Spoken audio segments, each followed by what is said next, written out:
Tense, টেন্সকে বলা হয় heart of English, কিন্তু অনেক ক্ষেত্রে শিক্ষার্থীকে দেখা যায় যে টেন্সের স্ট্রাকচার ভুলে যায়। 9, 10 তো দূরে থাক, ক্লাস কলেজ পড়া শিক্ষার্থী কিন্তু স্ট্রাকচার ভুলে যাচ্ছে।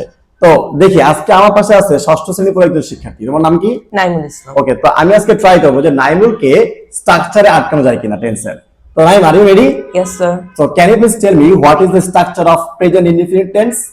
Subject plus verb 1 plus object. Past indefinite tense? Subject plus verb 2 plus extension. Okay. Future indefinite tense? Subject plus shall, will plus verb 1 plus object. Very good. Present continuous tense? Subject plus amizer plus verb-এর সাথে ing plus extension. Okay. Past continuous tense? Subject plus have or Was বা were? was বা were plus verb-এর সাথে ing plus tension. Okay. So future continuous tense?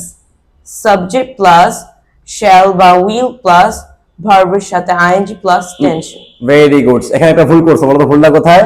Shall future continuous টেন্সে হয় subject plus shall be will be ভার্বের সাথে ING, বা তুমি কি বলেছো শ্যাল বা will plus be, no, shall be will be plus ভার্বের সাথে ING plus subject. Okay, present perfect tense subject plus have বা has plus verb 3 plus plus object. object. Okay, বলো তো past perfect tense subject plus had plus verb 3 plus tension. Okay, very good. আজকে কিন্তু আমরা অনেকগুলো question তাকে করলাম এবং সে কোথাও কোথাও আটকে গিয়েছিল। তো আমি নেক্সট ক্লাসে মধ্যে ধরবো যে তুমি কোথাও আটকে কিনা। So you have to memorize all the structure, right? Yes. Okay, next ক্লাসে তুমি আমাকে বলবে। তো সবাইকে বাই বলে দাও একটু। Bye. বাই, আসসালামু আলাইকুম।